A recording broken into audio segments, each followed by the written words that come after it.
السلام عليكم. habeen wanaagsan ama maalin wanaagsan kaydin tahayba Wanigoo walaalkin Cabdimajid waxaan kaga hadlaynaa maanta muuqaalkeenan waddan afka saaray amaba noqday dambas iyo meyd waran meel kasta balse maanta ka mid noqday mid ka mid ah wadamada ugu dhaqaalaha sarreeya ee qaaradda Afrika waana dalka Rwanda. inta aynaan mawduuca u gudagelin waxaanu kaa codsanaynaa inaad kanaalka subscribe-ta saarto like-na saar haddii uu ku cajabiyo muuqaalkani si uu u gaadho dad badan. mahadsanid.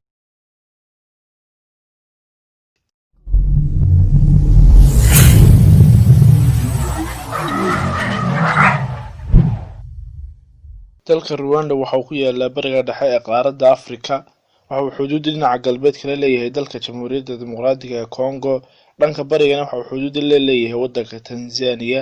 waxaa lagu qiyaasaa tirada dadka ku nool halka ama dalkan ku nool 12 milyan iyo 300 oo kun oo qof. tirakoobkan oo ahaa sanadkii 2018 halka ay 52% ay yihiin haween. dalka Rwanda waxa uu ka caansan laba qowmiyadood oo dega dalkan. labadan qowmiyadood oo kala ah Hutu iyo Tutsi, waxayna qowmiyadda Hutu ay ka tahay dalkan 80% dadka dega, halka ay qowmiyadda Tutsiguna ka tahay 10% dadka dega dalkan. intii lagu guda jiray sanadkii 1959 waxay ahayd dalka Rwanda mid ku jirta gacmaha gumeystihii dalka Belgiumka, kaasoo dhex dhigay labadan qowmiyadood cadaawad. arrinkaas oo sabab u noqday in ay labadan qowmiyadood midba midka kale iska eegto. haddii ay noqoto dhanka waxbarashada amaba dhanka shaqada, waxa uu gumeystuhu dhex dhigay labadan qowmiyadood xumaato aan weligeed dhammaanin, taas oo isu beddeshay markii dambe cunsurnimo. markii ay qaadatay dalka Rwanda xornimada kana qaadatay gumeystihii, waxay ahayd weli mid la daalaa-dhacaysa midabta koorkii uu kaga tegay gumeystuhu. Juvenal Habyarimana oo ahaa madaxweynihii xilligaas ee dalka Rwanda ayaa waxa uu ambabaxay inay soo xaliyaan cadaawadda labada qowmiyadood ee marba maalinta ka dambaysa xadka kasii baxaysa ama furaha kasii baxaysa. waxa uu ambabaxay inay soo xaliyaan cadaawadda ka dhex dhalatay labadan qowmiyadood. intii uu ku guda jiray safarka madaxweynihii dalkaasi, safarkiisa ayaa waxaa dhacay arrin aan la filanin, kaas oo ahaa inay soo dhacday diyaaraddii uu saarnaa madaxweynaha dalka Rwanda. burburkii diyaaradda uu saarnaa madaxweynahaasi ilaa maanta waxa uu yaalaa dalka Rwanda.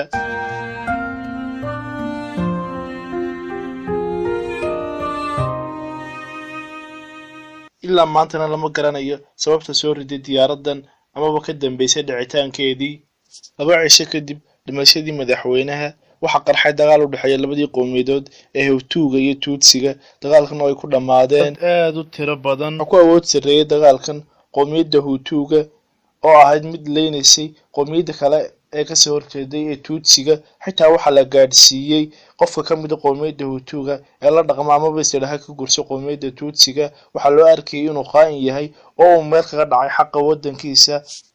arrinkaas uu ku kacayna uu ku galabsanayay amaba ku mutaysanayay ciqaab aad u adag. waxaa lagu xusaa taariikhda waddankan in maalin keliya dhulka la dhigay amaba la dilay tiro kor u dhaafaysa 10,000 oo qof. dagaalkan socday 100 cisho waxaa ku dhammaatay dad kor u dhaafaya nus milyan qof, waana xasuuqii ugu horreeyay ee ka dhaca dhulka korkiisa kadib dagaalweynihii labaad ee adduunka. si maanta dalka Rwanda waxa uu ka mid yahay dowladaha ugu horreeya ee qaaradda Afrika.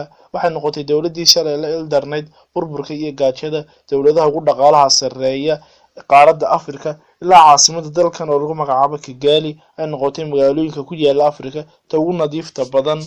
horumarka ballaaran ee ay sameeyeenna waxay ku gaadheen gacmo isqabsi iyo wada shaqayn iyo iscafin ka dhexeeyay labadii qowmiyadood. ugu dambeyntii aynu wax ka qaadano casharkaas oo aynu gacmaha isqabsano si aynu u horumarin lahayn carruurteenna amaba jiilka inaga dambeeya, si aanay ula kulmin ereyada kusoo dhacaya maalin kasta qofka jooga dalkeenii amaba Soomaaliga ah. ereyadaasi ay ka mid yihiin Soomaali waxba kama aha adduunkan iyo kuwo kale oo la mid ah. muuqaalkana maanta intaasuu noogu egyahay. waxaan idinku dhaafayaa muuqaalkan muuqaalka xigeenteed ku kulmayno. sidaas iyo salaamaad.